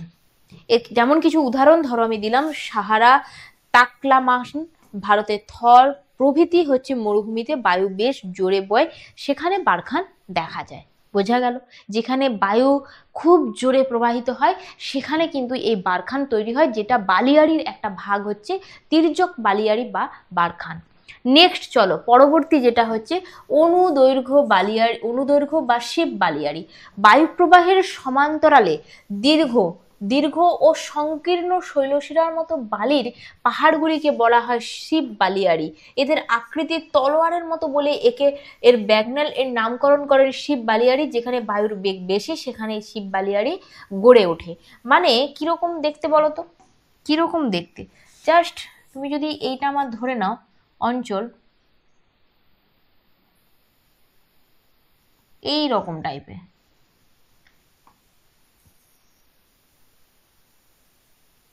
ঠিক আছে, এই ধরনের দেখতে হয়। এগুলো কয়েকশো মিটার থেকে মানে কিমি পর্যন্ত এর বিস্তার। এগুলো মানে এরকম ঠিক লম্বা লম্বা ভাবে কিন্তু এই শৈলশিরার মতো, এটা অত্যন্ত দেখো না দীর্ঘ এবং সংকীর্ণ, মানে অনেক লম্বা, সংকীর্ণ মানে সরু সরু টাইপের। ঠিক আছে, বালির পাহাড়গুলিকে আমরা শিব বালিয়াড়ি বলি, যেগুলো দেখতে তলোয়ারের মতো। তলোয়ার কি হচ্ছে, সরু তো, বা এরকম লম্বা টাইপের দেখতে হয় না, সেটাই হচ্ছে আমার শিব বালিয়াড়ি। এটা কয়েক মিটার থেকে কয়েকশো মিটার হয়, এর প্রস্থ উচ্চতা প্রায় 6 গুণ হয়। এইগুলি একে অপরের সমান্তরালে গড়ে ওঠে। একদম তাই, এটা দেখো না এর সমান্তরালে রয়েছে, সমান্তরালে গড়ে ওঠে এবং এর শীর্ষদেশ তীক্ষ্ণ হয়। একদম তাই, এর শীর্ষদেশ খুব তীক্ষ্ণ, মানে এই অঞ্চলটা একদম উঁচুটা ধরো এইরকম স্তূপ হয়ে গেছে, এইরকম স্তূপ হয়েছে, এই আমার জিনিস এর উপরে বালিয়াড়ি সৃষ্টি হয়েছে, এরকম স্তূপ হয়েছে। এই যে শীর্ষদেশ এটা খুব একদম সূক্ষ্ম হয়, ওই সূক্ষ্ম বলছে তীক্ষ্ণ হয়। নেক্সট দেখো, দুটি সমান্তরাল বালিয়ালির মধ্যবর্তী অংশ যে বালিবিহীন থাকে একে হামাদা বলে। মানে এই অঞ্চলটা, চলো একটু কালার দিয়ে দেখিয়ে দিই। এই যে এই অঞ্চলটা ঠিক আছে, দুটো বালিয়ালির মাঝখানের যে অংশ এটা হচ্ছে হামাদা। এটা হচ্ছে কি, এটা হচ্ছে আমার হামাদা, এটা হচ্ছে আমার হামাদা। চিত্রটা কিসের, চিত্রটা হচ্ছে আমার শিব বালিয়াড়ি, শিব বালিয়াড়ি। ক্লিয়ার, এটা হচ্ছে আমার শিব বালিয়াড়ি। চলো নেক্সট, মধ্যবর্তী করিডোরগুলি সাহারায় গাসি নামে পরিচিত। খুব ইম্পর্টেন্ট, এমসিকিউ এ দেয়। শিব বালিয়াড়ির মধ্যবর্তী অংশ গাসি নামে পরিচিত। এই করিডোরগুলি যাতায়াতের মাধ্যম হিসেবে ব্যবহার করা হয়। মানে ঠিক মানে কি বলবো, মানে আল করা হয় না, সেই জমির আল করা, জমির একটা আলের উঁচু অংশ দিয়ে আমরা যাতায়াত করার জন্য চলাচল করি না, দুটো জমির মাঝখানে আল করা থাকে না, ঠিক এখানেও সেম এই করিডোরগুলি যাতায়াতের মাধ্যম হিসেবে ব্যবহার করা হয়, মানে ওখান দিয়ে যাতায়াত করা হয়। এরকম কোথায় দেখা যায়, অস্ট্রেলিয়া, সাহারা, ইরান, থর প্রভৃতি মরুভূমিতে এই শিব বালিয়াড়ি কিন্তু রয়েছে। তাহলে এই গেল আমার বালিয়াড়ির প্রথম পয়েন্ট। দ্বিতীয় পয়েন্ট কি রয়েছে দেখিনি, লোয়েস সমভূমি। এটা সেরকম কিছুই না, এখানে কিছু মানে কি বলবো কিছু বিক্রিয়া টাইপের হয়। যেমন ধরো মরুভূমির হলুদ ও ধূসর রঙের কোয়ার্টেজ এবং ফেলসাফার, ক্যালসাইট, ডলোমাইট, অভ্র খনিজ সমৃদ্ধ সূক্ষ্ম বালিকণাকে আমরা কি বলছি, লোয়েস। মরু বা মরুপ্রায় অঞ্চলে লোয়েস কণা বায়ু দ্বারা পরিবাহিত হয়ে দূরবর্তী কোনো স্থানে সঞ্চিত হয়, সেই ভূমিটাকে আমরা বলছি লোয়েস সমভূমি। তাহলে বোঝা গেল মরু আর মরুপ্রায় অঞ্চলে ওই লোয়েস কণাগুলো এক জায়গা থেকে গিয়ে আরেক জায়গায় মানে পরিবাহিত হয়ে দূরবর্তী, ভালো করে দেখো, দূরবর্তী কোনো স্থানে যখন সেখানে একটা সমভূমি সৃষ্টি করে সেটাকে আমরা বলছি লোয়েস সমভূমি। ক্লিয়ার, এটুকু নিশ্চয়ই বোঝা গেল।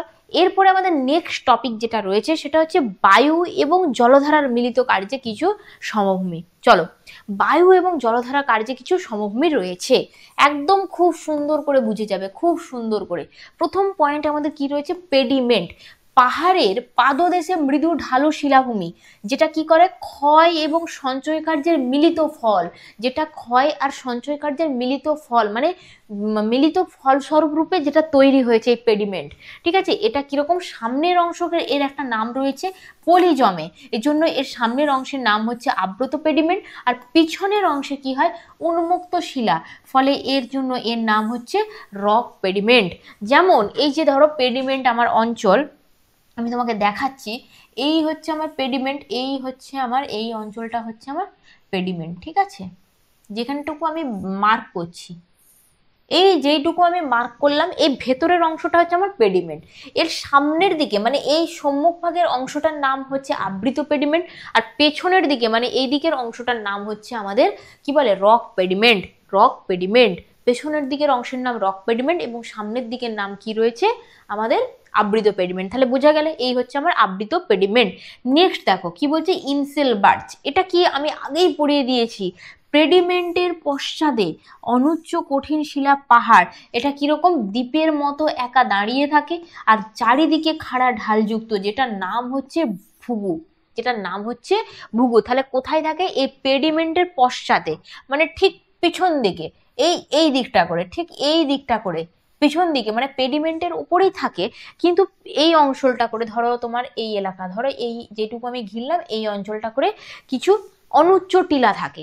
ঠিক আছে, কোনো কোনো স্থানে অনুচ্চ টিলা গঠিত হয়, যেটার নাম হচ্ছে ইনসেল বার্চ। ক্লিয়ার? চলো, পলল বেজনী। পলল বেজনী কি, অল্প সময়ে প্রবল বৃষ্টি হলো, ধরো প্রবল বৃষ্টিতে কি হয়, সেখানে পাহাড় থেকে নেমে আসা জল পলি ছাড়িয়ে ত্রিকোণাকার ভূমি তৈরি করে, যেটার নাম হচ্ছে পলল ব্যঞ্জনী।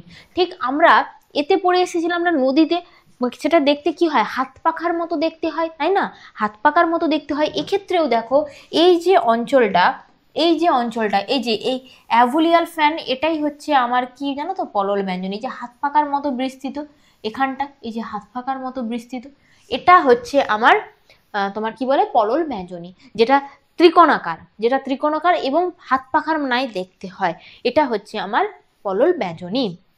চলো নেক্সট আসছি, পরবর্তী পয়েন্ট দেখো বাজাদা। বাজাদা কি বলতো, পেডিমেন্টের উপরে খুব মৃদু ঢালু থাকে, যেটা পলি বালি জমে কি হয় মসৃণ সমতল হয়।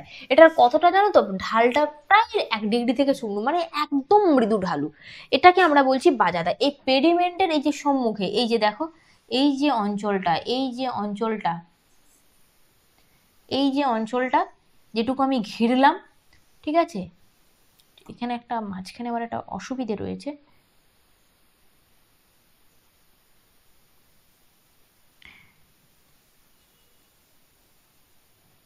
ঠিক আছে, এই যে সবুজ অংশটা বাদ দিয়ে আমি যে লাল অংশটুকু ঘিরলাম, এই যে লাল অংশটুকু আমি যে ঘিরলাম, এটা হচ্ছে এই যে এই অঞ্চলটা, এই 1 সেকেন্ড, এই যে এই অঞ্চলটা, এই অঞ্চলটা হচ্ছে গিয়ে আমার বাজাদা, এই অঞ্চলটা হচ্ছে বাজাদা, এই অঞ্চলটা কি হচ্ছে আমার বাজাদা।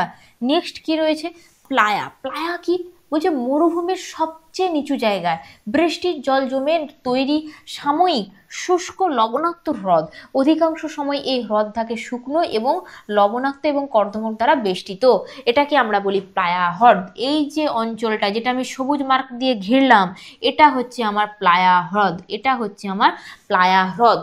বোঝা গেল? তাহলে বাজাদার মাঝেই দেখো নিচু জায়গা, যেখানে বৃষ্টির জল জমে সাময়িকভাবে একটা গর্তের সৃষ্টি করে, যেখানে শুষ্ক লবণাক্ত জল থাকে, সেই জন্য সেটাকে আমরা বলছি এই হ্রদকে প্লায়া।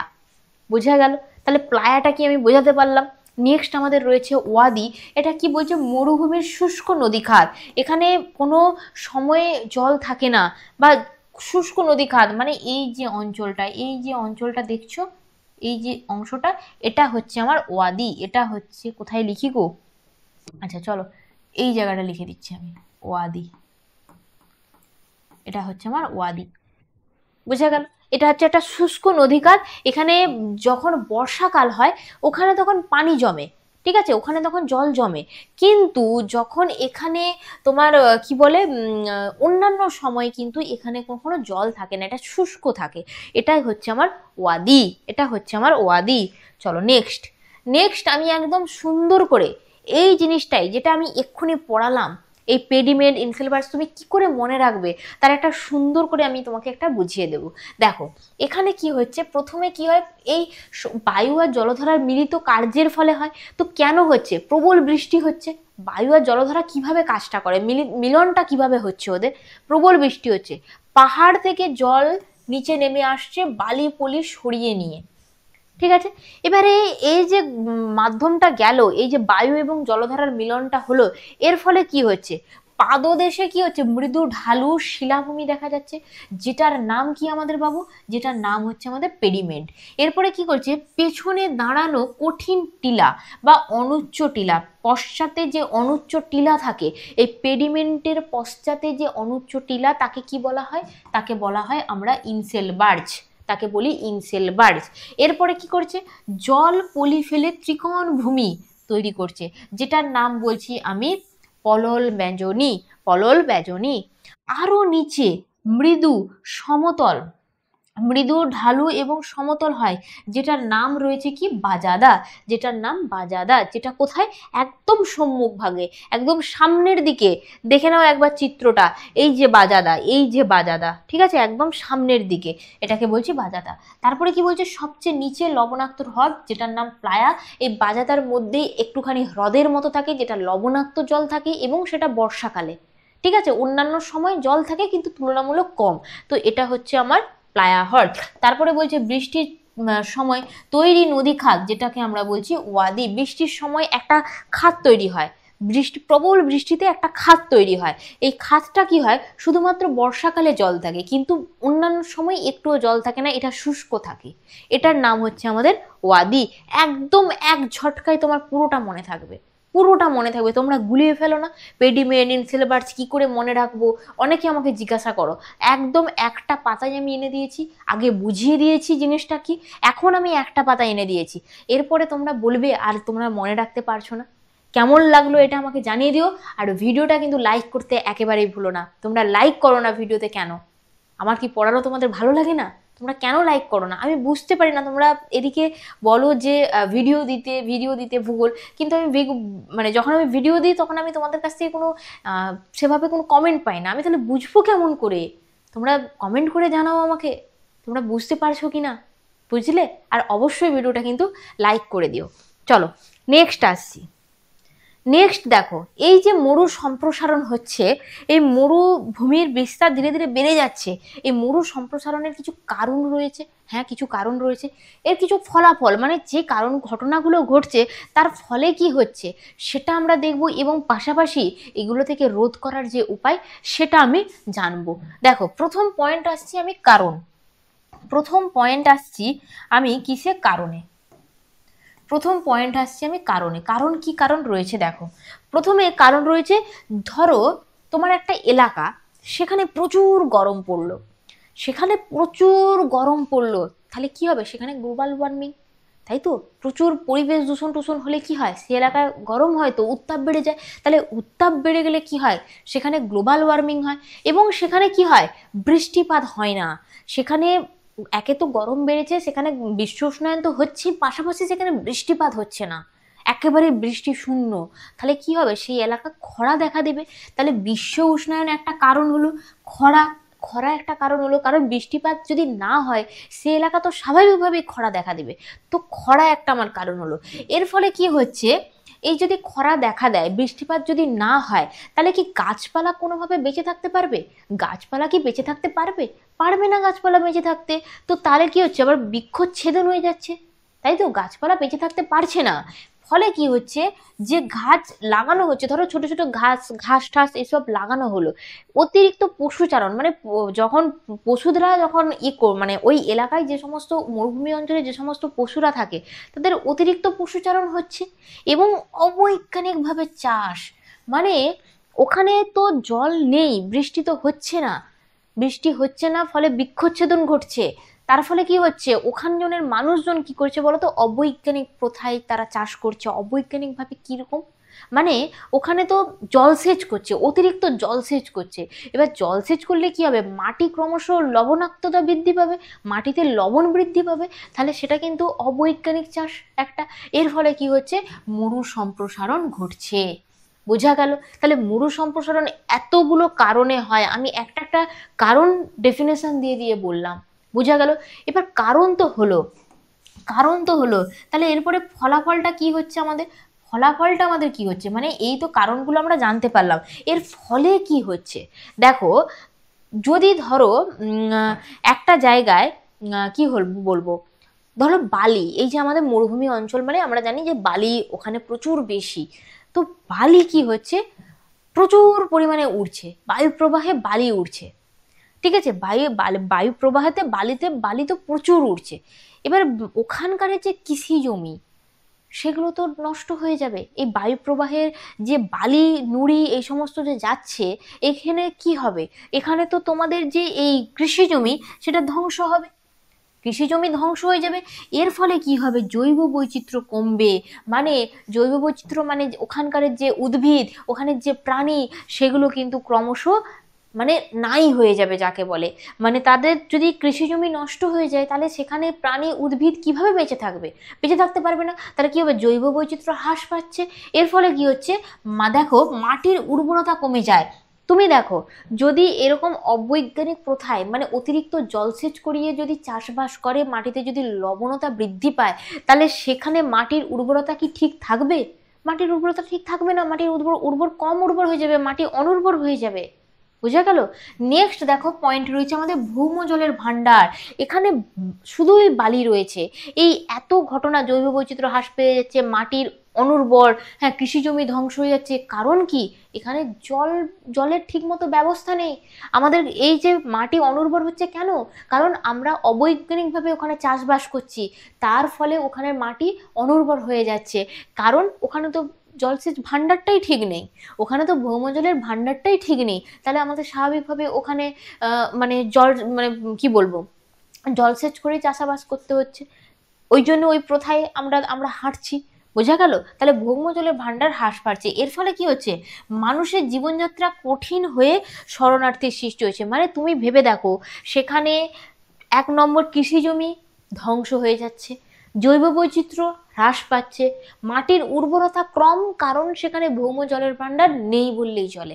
তাহলে সেখানকার মানুষজন কিভাবে বেঁচে থাকবে? কিভাবে বেঁচে থাকবে? তারা কি বেঁচে থাকতে পারবে? ওখানে কি থাকতে পারবে? কখনোই পারবে না। এইরকম পরিস্থিতির সৃষ্টি হলে তারা মানুষজন থাকতে পারছে না। এর ফলে কি হয়েছে? সেখানে অর্থনৈতিক অবনমন ঘটছে, সেখানে অর্থনৈতিক অবস্থা ভেঙে পড়ছে। তাহলে এই গেল আমার কারণ, এই হলো আমার ফলাফল। নেক্সট দেখব, তাহলে আমরা কারণ ফলাফল তো জেনে নিলাম, তাহলে আমাদের কি প্রতিরোধ করার কোনো উপায় আছে? 100 বার আছে, 100 বার আছে প্রতিরোধ। সব কিছুর প্রতিরোধ করা যায়, আমরা যদি ঠিকমতো মেনটেন করি সব কিছু, তাহলে সব কিছু প্রতিরোধ করা যায়। এক্ষেত্রে দেখো, চেক ড্রাম। তুমি বলবে চেক ড্রামটা কি? দেখো, ওইখানে খুব কম বৃষ্টিপাত হয়, খুব কম বৃষ্টিপাত হয়, কিন্তু ওই যে সামান্য বৃষ্টিপাত হচ্ছে না, ওই সামান্য বৃষ্টিপাতের সময় আমাদেরকে ওই বৃষ্টির জলটাকে সংরক্ষণ করে রাখার ব্যবস্থা করতে হবে, যে পদ্ধতির নাম হচ্ছে চেক ড্যাম। ওই বৃষ্টির জলটাকে মরুভূমি অঞ্চলে যদি সংরক্ষণ করে রাখার ব্যবস্থা গ্রহণ করি আমরা, তাহলে আমরা ভৌমজলের ভান্ডারটা আস্তে আস্তে আস্তে আস্তে সেটাকে স্থিতিশীল পর্যায়ে আনতে পারবো। তাই তো? তার জন্য কি হচ্ছে, আমাদের এই চেক ড্যাম এই ব্যবস্থাটা নিতে হবে। তারপরে কি বলছি, এখানে উন্নত ফসল চাষ করতে হবে। আমরা জলসেচ করছি, আমরা জলসেচ করে সেখানে মাটির উর্বরতাকে কমিয়ে দিচ্ছি, আমরা ওখানে মাটি তোমার কি বলবো, লবণতা বৃদ্ধি পাচ্ছে। কিন্তু আমাদেরকে উন্নত ফসলের চাষ করতে হবে। মানে উন্নত ফসল বলতে কি ধরনের তাহলে চাষ করব? শুটি জাতীয় কিছু এখানে চাষ করতে হবে। তার ফলে কিন্তু মাটির উর্বরতা অতটাও কমবে না। বোঝা গেল? এরপরে বলছে গ্রিন ওয়াল নির্মাণ, এটা একটা প্রকল্প। ঠিক আছে, এই গ্রিন ওয়াল নির্মাণ এটা একটা প্রকল্প। এখানে যে প্রকল্পটা হয় সেটা হচ্ছে একটা বাঁধ নির্মাণ করে দেওয়া হয়। মানে ধরো বালি, আমার এই অঞ্চলে ধরো বালি এদিক থেকে উড়ে যাচ্ছে, আমি এখানে একটা যদি দেওয়াল তুলে দিই, তাহলে কি এদিকের বালি এদিকে যেতে পারবে? এদিকে আমার চাষাবাদের জমি রয়েছে, যদি এদিক থেকে বায়ু প্রবাহ হয়, সেই বায়ু প্রবাহটাকে আটকানোর জন্য একটা মানে প্রাচীরের বলতে পারো, ঠিক আছে, একটা প্রাচীর নির্মাণ করে দিতে হবে, যাতে না ওটা কৃষি জমিতে গিয়ে ক্ষতি করতে পারে। ওই মানে বায়ুর সাথে যে বালি যাচ্ছে, বায়ু প্রবাহ ঘটলেই কি হবে, মরু অঞ্চলে তার সাথে নুড়ি বালি এগুলো যাচ্ছে, এগুলো কৃষি জমিতে গেলে আঘাত পড়ছে। তাহলে তার জন্যই একটা প্রাচীর নির্মাণ যদি করে দেওয়া যায়, তাহলে কিন্তু ওই বায়ু প্রবাহের সঙ্গে যদি ওই বালিগুলো যায়, সেই দেওয়ালে প্রাচীরে যে আঘাত করবে, প্রাচীরে যে পড়বে, আমার কৃষি জমি বেঁচে যাচ্ছে। তাই তো? এটা একটা ওই জন্য প্রকল্প নিতে হবে, প্রকল্প গ্রহণ করতে হবে, যেটা হচ্ছে গ্রিন ওয়াল নির্মাণ। এরপরে কি বলছে, ওখানে বেশি বেশি করে ঘাস রোপণ করতে হবে। আমরা ওই এলাকায় প্রচুর পরিমাণে আমাদের ঘাস লাগাতে হবে। তুমি ভেবে দেখো, আমাদের এখানে ঘাস এমনিই জন্মাচ্ছে, আমরা তাকে তুলে ফেলে দিচ্ছি, কিন্তু এই এলাকায় ঘাসকে রোপণ করতে হবে। এটা একটা মূল প্রতিরোধ। এরপরে কি বলছে, খরা প্রতিরোধকারী বৃক্ষরোপণ করতে হবে, মানে যে গাছগুলো মোটামুটি জল ছাড়াও বেঁচে থাকতে পারে, কারণ ওই এলাকায় তো বৃষ্টিপাত কম হয়। তার জন্য কি হচ্ছে, যেই কিছু কিছু গাছ রয়েছে তাদের কম জলেই তারা বেঁচে থাকে। এই রকম কিছু গাছ, মানে এরকম কিছু বৃক্ষকে রোপণ করতে হবে যারা খরা প্রতিরোধ করতে পারে। ঠিক আছে, এই একটা ব্যবস্থা। আর কি করছে, অতিরিক্ত পশুচারণকে নিয়ন্ত্রণ করতে হবে। পশুচারণ নিয়ন্ত্রণ করা এখানে অত্যন্ত দরকার, অত্যন্ত জরুরি। এটা বোঝা গেল? তাহলে একদম সুন্দর করে আমি কিন্তু প্রত্যেকটা কনসেপ্ট তোমাদেরকে কেন হচ্ছে, কি ফলে কি হচ্ছে এবং তার প্রতিরোধ কিভাবে করবে, সুন্দর করে আমি কিন্তু বুঝিয়ে দিলাম। তো এই টপিক আমাদের এখানেই শেষ, এই চ্যাপ্টার আমাদের এখানেই শেষ। তো ভিডিওটা কেমন লাগলো কমেন্ট করে জানিয়ে দিও। তো আজকে কিন্তু আমরা পুরো পার্ট, মানে এই বহির্জাত প্রক্রিয়া ও তাদের দ্বারা সৃষ্ট ভূমিরূপ পুরোটা পুরোটা শেষ করে দিয়েছি 3টে পার্টে। 3টে বলতে পারো একটা ওয়ান শট ক্লাস। ছোট ছোট করে আমি ক্লাসগুলো আনতেই পারতাম, কিন্তু পুরো জিনিসটাকে আমি যদি বুঝিয়ে দিতে পারি, তোমরা তাহলে ওখান থেকে যে যে প্রশ্নগুলো হয় সেগুলো সুন্দর করে বুঝতে পারবে। আমি তো একদিন ক্ষয় কাজ, একদিন সঞ্চয় কাজ, একদিন বহন কাজ এরকম করে পড়াতে পারতাম, কিন্তু ওটা করলাম না। আমি পুরো ওয়ান শটে এক একটা টপিক পুরোটা বুঝিয়ে দিলাম যাতে তোমাদের বুঝতে সুবিধা হয়। তো কেমন লাগলো ভিডিওটা জানিয়ে দিও, ভালো লাগলে অবশ্যই লাইক করে দিও আর আমাকে কমেন্ট করে জানিয়ে দিও। তো চলো, আজকের ভিডিও আমি এখানেই শেষ করছি। পরবর্তী ভিডিওতে আবারও তোমাদের সাথে দেখা হবে। ততক্ষণ পর্যন্ত তোমরা ভালো থেকো, সুস্থ থেকো।